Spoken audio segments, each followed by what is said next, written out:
Question number 11. A force of 200 Newton acts on a body of mass 20 kg. The force accelerates the body from rest until it attains a velocity of 50 meter per second. Through what distance the force acts?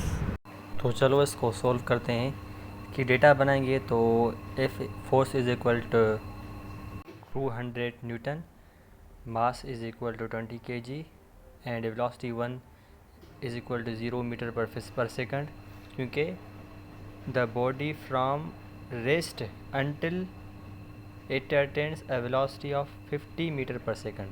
तो VF यानी final velocity 50 metre पर second और हमें मालूम करना है distance.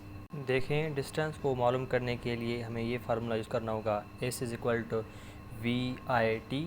VI means initial velocity plus 1/2 AT square. अब अगर हम देखें डेटा में तो हमें एक्सेलरेशन और T भी नहीं मिली हुई है, मतलब टाइम भी नहीं मिला हुआ। तो हमें पहले वो मालूम करना है। वो कैसे करेंगे, उसके लिए ये फार्मूले यूज़ करने होंगे। F is equal to ma। इससे हम एक्सेलरेशन मालूम कर सकते हैं क्योंकि हमें फोर्स भी मिला हुआ है और मास भी। VF is equal to VI plus AT। इससे हम T भी मालूम कर सकते हैं। VF हमें मिला हुआ है, VI भी मिला हुआ है और एक्सेलरेशन हमें F is equal to ma से मिल जाएगी। अब हम एक्सेलरेशन फाइंड करते हैं। तो F is equal to 200 and m is equal to 20 into a। 20 इधर हो जाएगा, डिवाइड हो जाएगा 200 से, और a इज़ इक्वल टू हमें मिलेगा 10 मीटर पर सेकंड स्क्वायर। यहाँ से हमें a मिला। अब हम a की वैल्यू इसमें पुट करेंगे दूसरे फार्मूले में।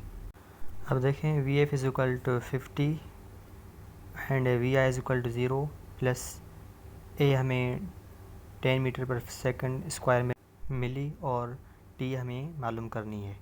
t इधर ही पड़ी रहेगी और 10 जो है वो इक्वल्स इधर हो जाएगा तो 50 से डिवाइड हो जाएगा, तो हमें टाइम मिलेगा 5 सेकंड। अब हमें सारी चीज़ें मिल गई जो रिक्वायर्ड थी। अब इस फार्मूले में पुट करके हम डिस्टेंस मालूम कर सकते हैं।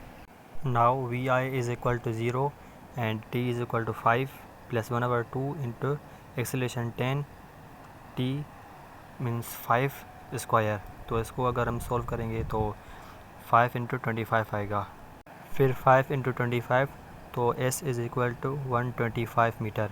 मीन्स के B इज़ करेक्ट आंसर।